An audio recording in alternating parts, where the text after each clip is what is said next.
folks, and welcome back to another episode of Mama Reads Grief. I'm so happy you decided to join me yet again to continue the journey we're on together and the story of Garrett's life. I'm just going to pick right up where we left off, which was the Saturday after he was born, the day where they decided to remove the paralytic medication to determine his response. So it was a good day. We got to see some things from him that we weren't able to see since he was born. So I'm just going to pick right up and continue reading. So I only thought good things. I didn't imagine too far into the future, but I had begun to start thinking about bringing him home. I did imagine what he would look like with Hannah and Gabriel, and how he would look in the same bassinet that my other two babies had used.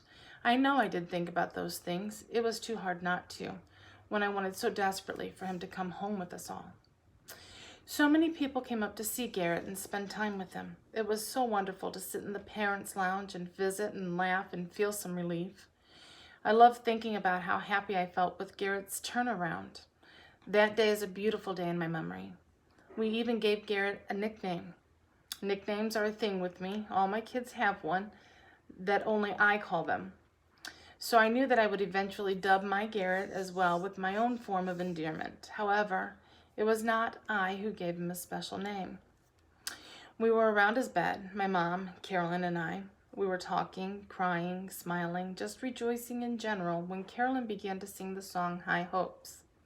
Then Mom joined in along with her. They sang and I cried. When they finished, Carolyn said Garrett was so filled with hope, yea, had brought so much hope, that she was going to call him Aunt. Flicka, as a matter of fact, from the movie A Bug's Life. Garrett was a strong, hopeful, and determined little guy. Aunt suited him perfectly. He indeed was, and still is my little Ant Man, my precious, hopeful little Ant Man. I can't report all of these big, amazing, miraculous events. Garrett wasn't healed that day. He didn't fully recover and live on. No, he didn't. But he gave us one beautiful, glorious, heavenly day. How can it all be bad? How can every moment hurt? They don't, not all of them. When they do, they hurt with a smile because I remember him, and remembering him in any way makes me happy. Even if it means I have to hurt. Yet that is not what Saturday was. Saturday was heaven on earth. We had a taste of heaven with Garrett that day. I cannot fully relay the awe and wonder that surrounded Garrett in his room. I do not have words in my vocabulary to give it justice, but I do have a song. I sang it to Garrett and praised God the whole time I sang to him. There's a sweet, sweet presence in this place. Was such an appropriate song for such a blessed baby's surroundings. There was such a sweet presence in Garrett's room. The Holy Spirit came down and surrounded my baby and filled the room. There was such peace around him. I hate the pain that came with Garrett's life, yet I embraced it for so long because it was in so many ways my son. However, when I go back to Garrett's bedside in my mind, I feel that peace again. I'm not a spooky Christian, and I don't believe in all the mystical angel hype. I do, however, believe that we entertain angels. I might be way out in left field with my thoughts here, but so be it if I am. Notwithstanding, I believe that babies are special to God in a dear and very close way. I believe they are so special and cherished by the Lord that He allows them to see angels. I have my babies, and I have seen them playing with the angels. I will never forget a time when holding my second child while bottle feeding. He was just about 4 months old when, bottle still in mouth, milk running down his chin, he looked up to the corner of the ceiling, stared for a few moments, and let out a loud giggle. He saw something. I think there's a reason that we only remember so far back. The Bible says there's a spiritual world around us, and though we cannot see them, angels surround us. I believe with all my heart that God allows a baby's eyes to be opened up to those beautiful angels around them. I just love the thoughts that my babies have all played with angels at that very special time in their lives. I loved the thought that Garrett met and played with his special guardian angel and met those with whom he would spend eternity and did not have to forget it because he grew older, as babies do. Yes, Saturday makes me smile. It was not all bad. I do indeed love the hospital as much as I hate the associated pain and every memory that came because of this journey.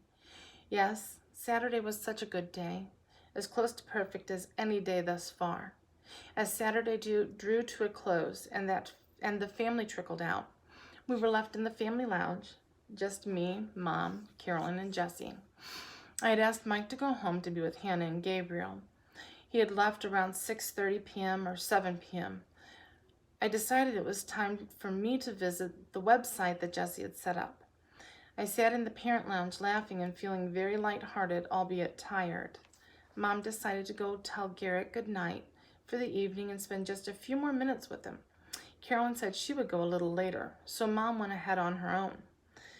Because I could stay in his room all night, I decided to finish what I was doing and then go tell him good night. I guess it was probably about 10 minutes later when Mom returned and told me that maybe I should go see him now and talk with the nurse. There it was again, that sinking feeling. My heart began to race and my head started throbbing. I put on a smile anyway, not wanting to borrow doom. I asked Mom if everything was okay, but she just said that maybe I should go talk to the nurse. She did say that Garrett was becoming agitated and maybe showing the results of a long day, too much stimulation. By this time, it was close to 9 p.m. What a beautiful day we had. Why must all good things come to an end? I didn't want to panic. After all, my firstborn never did well at that size with overstimulation. It could just be that simple. I tried to make myself believe. I made myself walk slowly, deliberately, as not to excite myself anymore. I walked the hallway as long as it was, and the whole time the look on my mother's face kept flashing in front of my eyes. When I got to the room, there was a nurse on duty, one I hadn't met before. I asked her how he was doing, and I made sure to smile while I spoke, as if that would change her answer. She told me that Garrett was angry. He had balled both of his hands into tight little fists. She said that he was feeling some pain, and so they were increasing his pain medication. Then she told me he had received too much stimulation throughout the day, and this was not good for him. I bit back the tears at the accusation in her voice and went to my son. When I looked down on him, I think my heart stopped momentarily. At least I felt a physical change in my heartbeat. I saw my baby boy lying in his bed with his little hands balled so tightly, and I became angry with myself. I would never have kept anyone from Garrett, but I began to think that I hadn't made a good choice. I still struggle with this, and I suppose I will for a long time to come. When I saw Garrett and how tense and angry he was, I thought that having so many people around him all day had only made him worse. They were all around my baby all day, and I spent most of it in the lounge laughing and talking. I wasted several hours of that day with people I will see forever. Precious minutes with my son passed by me, and I let them. I let them because I thought that I would have just a little more time to spend with him. Even though I knew he wasn't coming home, I thought it would be longer than it was. By the time I got back to the room to see Garrett that evening, I believe he was angry, but not at all the people that were there to see him that day. I felt that maybe some of Garrett's anger was at me for not spending as much time with him as I could have. I still feel resentment at that nurse, just a little. I know she was just doing her job, but what was I supposed to do? This family of ours wanted to know this beautiful little boy, and Garrett had so much to give to all of them. He needed to share that just as much as they needed to receive it. Still, though, did I take time from him? Did I make him worse? Would I have had him for a few more days if... I don't know. It all hurts so deeply. I just know that they needed him just as much as he needed to know them. I looked down on my son. I made sure to lean down and hug him and kiss him. I spent around an hour with him at that time. He started to become mottled sometime earlier in the evening, and I wasn't aware this was happening. I was back in the lounge. I noticed when I looked down on him in his bed just then, his skin looked as the skin does on a baby when they get cold, only much worse. It looked as if the blood was separating from his skin and pooling all over his body, causing him to be extremely blotched. His whole body was mottled and his skin had taken on a different color. It was more of a purple and white blotchy color. I knew this wasn't good and I kept talking to him. I held his little fists in my hands. I put his left hand in my left and his right hand in my right. I gently rubbed my thumbs over the under part of his hands where he had his fist closed so tightly. I told him I was sorry for hurting him and so very sorry that I hadn't come to see him earlier. I told him how beautiful he was and thanked him for all the sweet and tender moments he had given me in his life so far. I thanked him for letting me be his mommy. I thanked him for the smile he gave to me and me alone. I sang to him and told him about his family and let him know, as best as I could, that I was okay. I stayed and tried so desperately to calm him. I thought that if I talked to him and rubbed his hands and belly and chubby little legs, that I could rub the mottling away. I wasn't sure why it was there, but I knew it wasn't good. It was about that time that Dr. Nathan came to the room to talk to me. He said they had done another ultrasound on Garrett's head and he had shown a slight increase in bleeding. However, he informed me that he was afraid there was bleeding elsewhere in Garrett's body, most likely in his belly. The mottling, he told me, was not a good sign. I had already figured that to be true, so I asked him what was causing it. At this point in our journey, the doctors had come to realize that I did not need kid gloves. I needed facts and a plan. So Nathan laid it out for me. He said the mottling was very likely caused from a perforated bowel, but they were unable to detect the actual perforation. I asked him why they wouldn't be able to find it. He explained that it could be as small as a pinprick, and if it indeed was a perforation, it was caused during resuscitation. Okay, well, what can we do, was my next question. It was then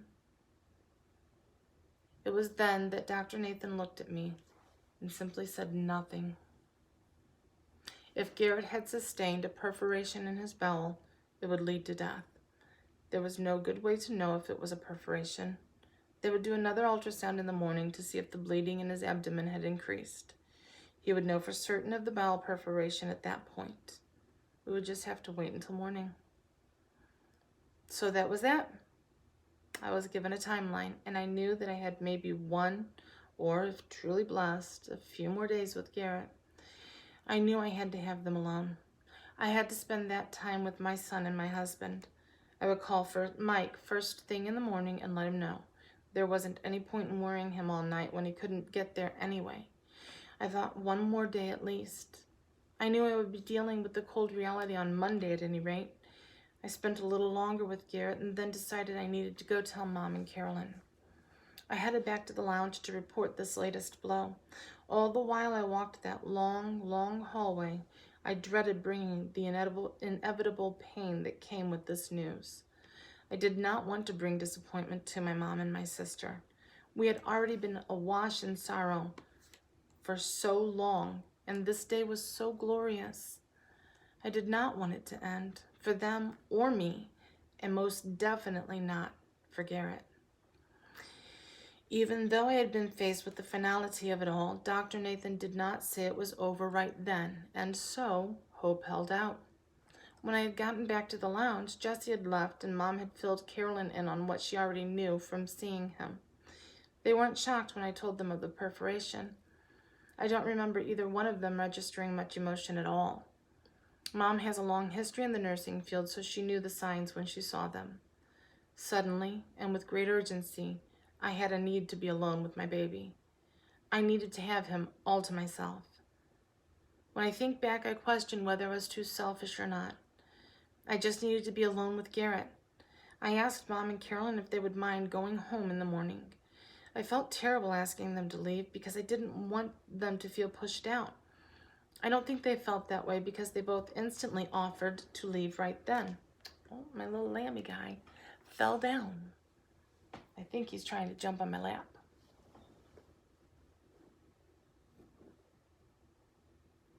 case you're wondering, we're coming to the little Lammy here soon. Where was I?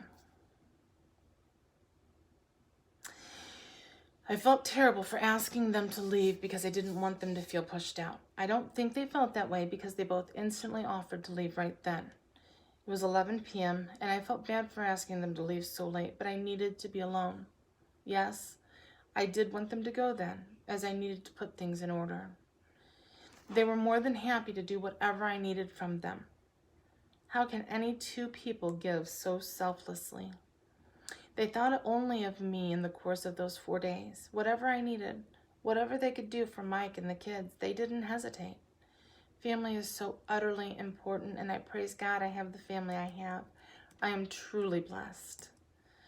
They left close to 11:30, and I walked that long hallway again. I went back to Garrett's room and sat beside his bed. I don't recall what time it was when I went back to the lounge to rest. I do know that I sat as long as I could. I stayed by his bed and talked to him and held his hands and gently rubbed his belly. I loved and kissed and snuggled him as much as I could. I longed for him to know that I was with him. He had to know how much he was loved, how much he is loved. He will always be loved and absolutely never forgotten. I know that now. I sat beside his bed wondering and imagining. For some reason, as I sat in his room, I could see him crawling and playing with Hannah and Gabriel. I saw him laughing at his daddy and looking into my eyes as I fed him late at night. Oh, how it hurt to see those things. It hurt in a good way. I sat beside his bed in a high-back swivel chair and looked down on him as he lay there. I want so desperately to say that he looked peaceful, as if just resting, but it wasn't so. He looked as if he was in pain and very agitated. He looked ticked off. I guess by this time he was fed up, most certainly very tired.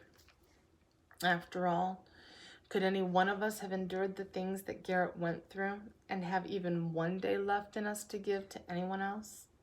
He not only gave us that one last day, but he gave each one of us a piece of him to hold in our hearts and smile back on. But now he was tired, so tired, maybe just a touch crabby. His skin was a dark purple and so blotchy. His face was swelling more, and he began to do some kind of an odd hiccup breathing action. Periodically, as he took in a breath, he hiccuped once or twice and then exhaled. This continued through the night. I tried to stay at his bed as long as I could, but eventually I could no longer keep my eyes open. I went back to the lounge and looked around, and I felt so alone. It was the first night I spent by myself at Children's Hospital. Oddly enough, this didn't make me sad at all. I had felt alone the entire time this was going on.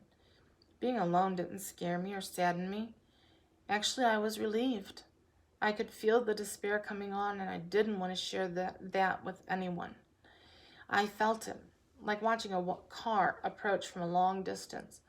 You barely see a faint glow up ahead, and you realize a car is coming, but you have plenty of time to move. Then, just as you turn to step aside, suddenly the lights get brighter and larger, and the car is in full view. Before you even know what is happening, you're standing right in the path of the headlights, and then they're gone. No lights, no car, just over. That is what late Saturday and Sunday were like. How is it that being alone brought me comfort? I guess I just needed to know that it was my baby and I. I didn't get that with Garrett as I did with Hannah and Gabe. It was my request that I not be alone up to that point. That is what I needed, to be with the people who know me the best. I'm so thankful for the parents, husbands, siblings that I have. I didn't know then how dependent on that support system I would come to be. I am led to a memory of standing beside Garrett's bed with my dad on that Friday. As we stood there, I looked down on Garrett and I began to cry. Then I asked my dad how to let your child go.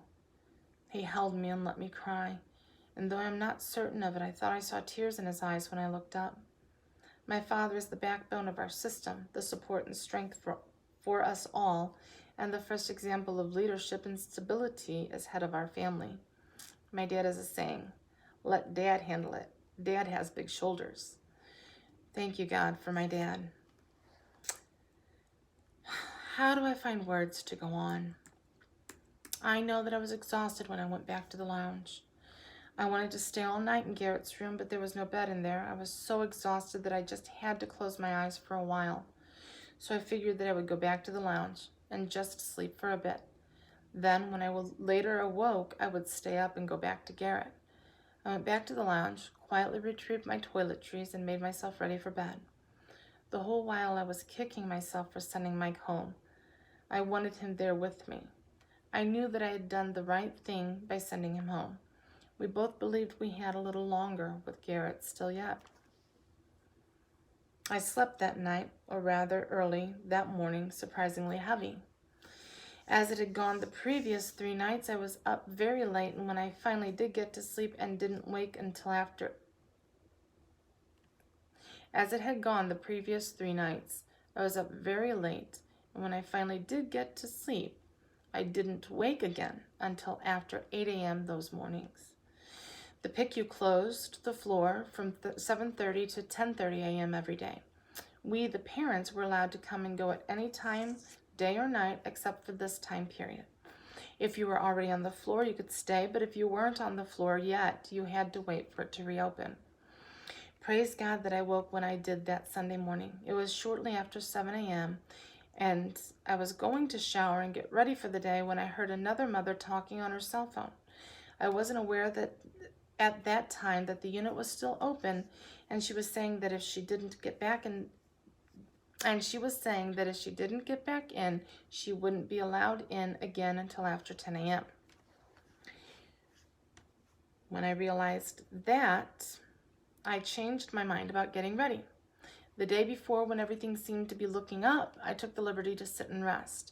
I felt as if I had missed precious minutes with my baby boy, and I wanted to make that up to him this day. So given that I only had less than 5 minutes to enter the floor, I even skipped brushing my teeth right then. All I wanted to do was get in and see my son. Everyone would have to take a few steps back this morning if they wanted to speak with me. As I said, praise God that I did. I rushed to the floor and made my way down that ever-long hallway. I was on a mission. From here on out, I would spend every moment I could with Garrett. I would make every miraculous moment a fond and endearing memory. As I made my way down that hall, all I could think of was the dreadful news I had received the night before. I kept hearing Dr. Nathan repeating 2 words over and over again in my head: perforated bowel, and I knew it was impossible. I wanted my son to live. I wanted him to live for me. I am his mother. No one needs him more than I need him. Why was God doing all of this? Why wouldn't he just reach down in all of his might and power and heal my son? Why, God? Why? Why? Why was I asking why? I knew it didn't matter. To know the whys of it all wouldn't change the outcome. I didn't care why. Fix it. That is what I care about. Fix it. And so I prayed. I knew it was over, and still I prayed. I begged God to fix him.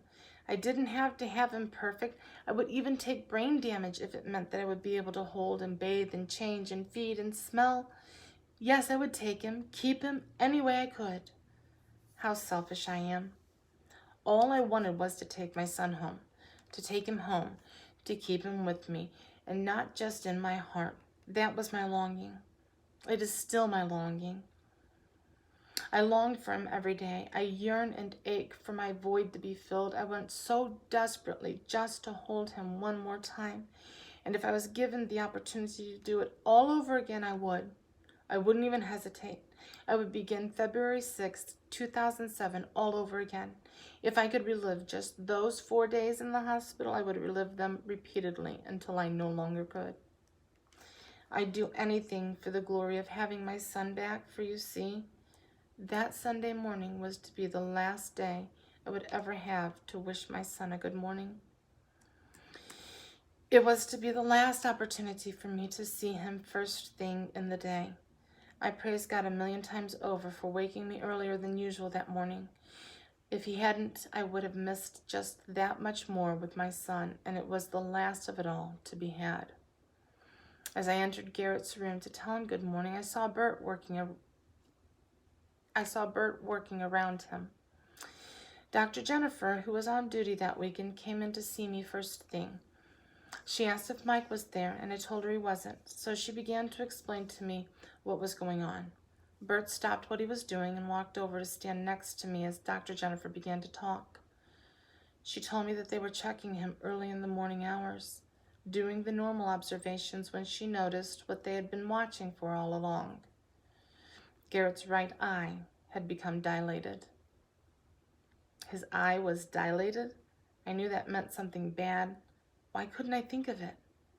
I asked her what that meant. It meant that Garrett was showing a loss of brain activity.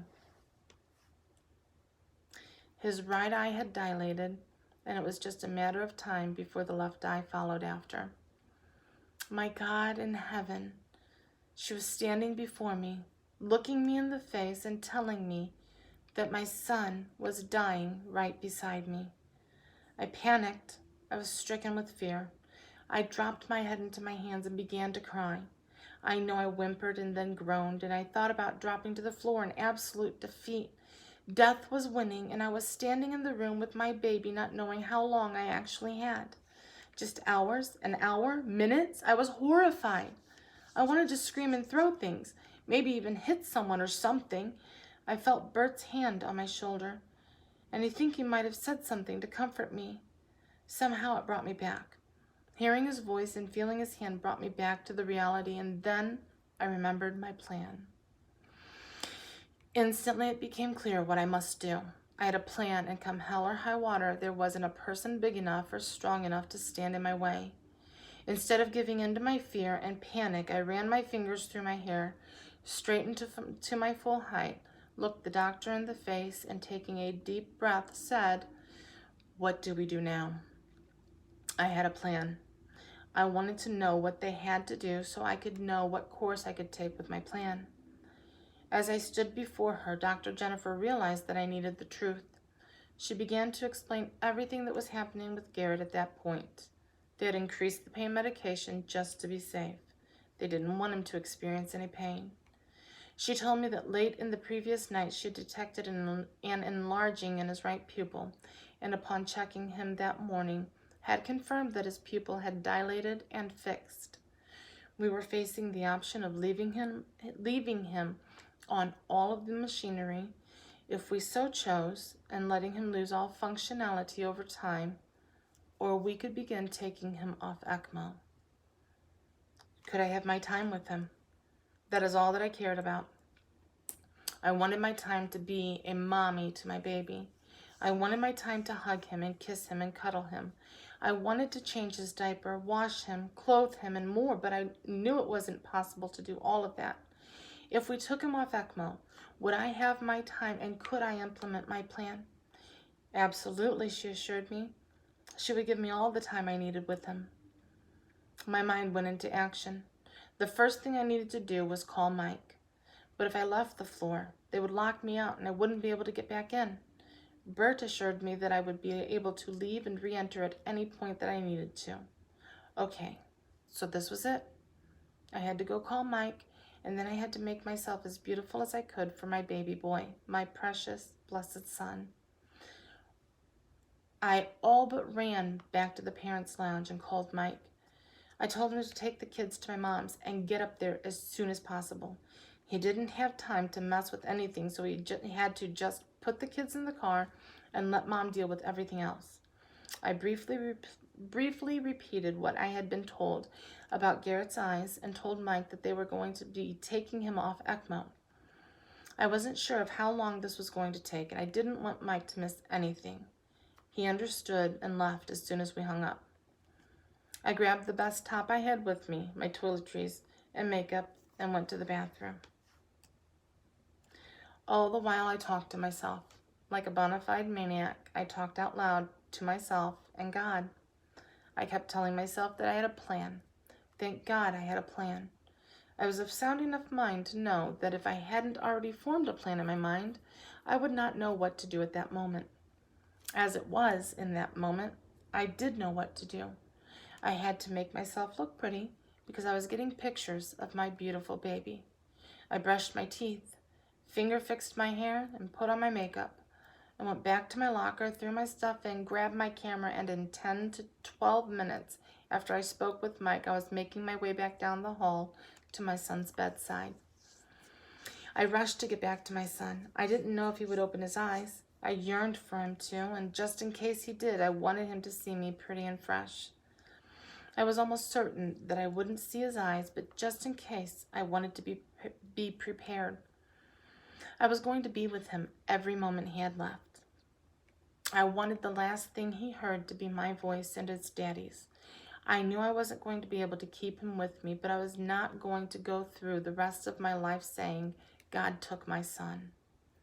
Though he was never mine to begin with, he was always God's. I still didn't want to think that God took him away from me. And he didn't either. No, I would hand him over to God myself. I was going to hug and love and smell and kiss my son until he could stay with me no longer, and then I would hand him into the arms of Jesus directly.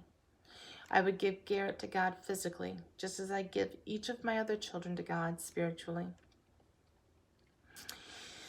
Again, I walked that long hallway, down the hall, around the corner, down another hall, around another corner, and down the last hall to Garrett's room. The very last room on the left-hand side. I got back to his room, and they were bustling about, preparing everything to remove the ECMO machine. We were waiting for Dr. Huddleston, and I had a choice of when I wanted this done. Of course, I must wait for Mike to get there. It would be around 50 minutes from the time I called him. That was fine. It would give Dr. Huddleston time to get there and ready himself for the procedure. The removal could be done in his room without moving him, and it would take less than an hour. I waited for Mike to get to the hospital, and while I waited, I talked with my son. I know he knew I was there, that we were there with him the whole time. He knew me and still does. Bert was there, and he was so nice. I was standing at Garrett's bed, and Bert walked up next to me and looked down on Garrett. I asked him, "How do you let your child go?" He didn't say anything to me then. I didn't expect an answer. I guess I was just voicing to hear it. I knew it was happening, and I was trying to accept it. We were waiting for Mike to arrive, and then they would take Garrett off the ECMO machine. I knew that ECMO was sustaining Garrett's life up to that point. The decision to take him off was not an easy one. As Dr. Jennifer had explained to me, they could keep him on it as long as we wished. It would appear that Garrett had life when in reality the machine was doing the living for him. What good would it do to have a baby in a bed whom I was never going to be able to mommy? All that I wanted in that moment in time was to be Garrett's mommy. I wanted to do the mommy things I missed. This is all that I could think about. It took Mike close to an hour to get to the hospital. By the time that he arrived, it was around 8:40 a.m. We stood at Garrett's bed and talked with him and touched him as everyone worked around us. We had some time to spend with him before Dr. Huddleston would arrive, and so we stood beside him for those few moments. Then I decided that I needed to get him something. I had been at the hospital for 4 days. I hadn't even walked outside the building in that time, so I hadn't the opportunity to buy anything for him. We hadn't even been expecting him for another 2 weeks, and given how busy things were in my life at that time, I had put off preparing for him in that sense. I didn't have anything to set up for him at home, and we had yet to do any shopping for him as we had for our other 2 children. It was right then that I had to get him a blanket. This blanket had to be from me. I needed it then. Mike and I left his room to go to the gift shop. I wanted to get him a blanket, but I also wanted to pick something out that would represent our other 2 children. It was shortly after 9 that morning when we headed to the gift shop, and it did not even occur to me that it would not be open. The only thing on my mind was that I had to get him a blanket that I could wrap him in before he left me forever. We made a mad dash downstairs, and because I hadn't been anywhere in the hospital but the PICU and cafeteria, I had no idea where the gift shop was. I was rushing to get there because I didn't want to lose any time. We went to the front desk and they directed us. It was the next floor down. We went down to that floor and flew through the hallway. As we turned the corner, we saw two men talking, and one of them asked if he could help us. I saw a sign that said gift shop, so I kept walking, but Mike said yes and told him that what we were looking for. It was a security guard that asked if he could assist us, and he pointed us in the right direction. We were actually heading the wrong way. We thanked him and quickly turned around. But it wouldn't be open until after 11, he said. After 11? It wasn't open yet? How could that be? What was I going to do? The gift shop wasn't open, and I hadn't bought a single thing for my new baby. What kind of a mother am I? What kind of mother lets an entire pregnancy go by without picking out one special item for a special little person? I couldn't stand my thoughts. I didn't deserve Garrett. I wasn't worthy to be his mother. I had neglected him and now I couldn't fix it. What was I going to do? The gift shop wasn't going to be open until after they began the ECMO procedure on Garrett. If I stayed and waited for the store to open, I would miss any vital happenings that might take place while we were gone. But if I didn't wait, I would go back to my son empty-handed. I absolutely could not wait. That was way too long to wait. What was I going to do? I couldn't believe that I had been so neglectful to this possibility. I knew Garrett had AV canal. Why didn't I prepare myself for this? I could have at least had something waiting for his arrival. No, I had nothing. There I stood, not knowing how long I had before they began working on Garrett, and all I wanted to do was get him a blanket. I couldn't even do that. I couldn't wrap my own arms around him, and now I couldn't wrap him in a blanket that I got for him myself. I felt my very spirit break within me. I broke down in the hall and began to cry hysterically. Mike literally wrapped himself around me as I stood, wounded, beaten, and utterly defeated. The security guard quickly approached and asked if there was anything at all that he could do.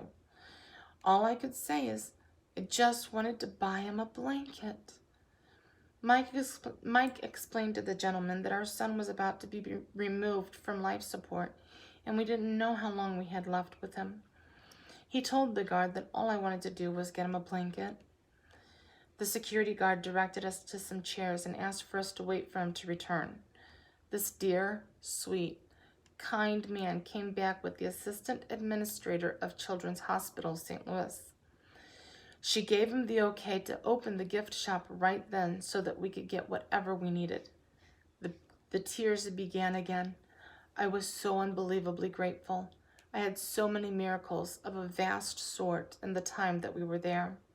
They consisted mainly of these types of circumstances. I believe God uses people to bring about many miracles in our lives regularly. I know I saw countless in that short traumatic week. The security guard that helped us pulled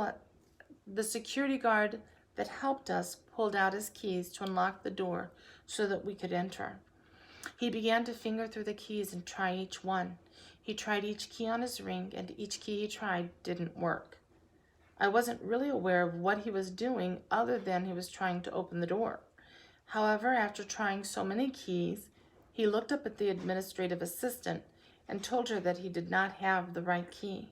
But he was a blacksmith, he told her, and he smiled at her as he pulled a small tool from his pocket. She nodded and said, "Go ahead. Do what you have to do. We'll take care of it later." And I watched as that dear soul picked the lock to the gift shop to see that I could fulfill the desire of my heart. I thanked him and her repeatedly as we entered the store. Mike and I walked around the store, and as we looked, we realized that there were no blankets at all. I had felt my heart sink so many times in those 4.5 days that by that point I could feel my heart beating in the soles of my feet. We walked and we looked, and I cried, and I tried to compensate with something else that I could find. The wonderful lady who okayed all this came up to us and asked if there was anything specific that we were looking for. Yes, I wanted a blanket to wrap my son in. She apologized that they did not have any blankets in the store then. However, they had actually received some blankets. However, they had actually received some recently, but they were not due to be placed out any time that day. Since we needed one right then, she said she would personally go retrieve one for us. How was it possible to encounter so much compassion and kind-heartedness in one place? Mike and I never met anyone in the time that we stayed there that was unkind or uncaring toward us. It is phenomenal, the people that work in that place and how much they care. We roamed the gift shop looking for very specific items to represent each of our children, as silly as it sounds. Garrett did not get to meet Hannah and Gabriel, and Hannah and Gabriel had never been able to see or touch Garrett. I wanted something tangible, something specific to each of them, so that in this way it would be as if they were all together. They could all meet, and I could keep them together forever. I also wanted to make sure that I had something to bring back with me that came from Mommy and Daddy, but directly represented Garrett. I saw a little monkey, and that was definitely to be my Gabe, as I called him Monkey Man, aka Monk. Perfect. I wasn't sure how I wanted to portray Hannah, and then I saw it. A little Raggedy Ann, sitting there, waiting to say hi to Garrett. I did Hannah's room in Raggedy Ann when she was born.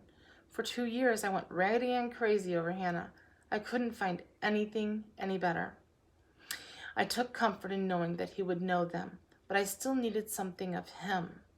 I wanted an ant. I didn't care what it looked like or how big it was. It could be stuffed, plastic, cardboard, or marshmallow, just so long as it was an ant.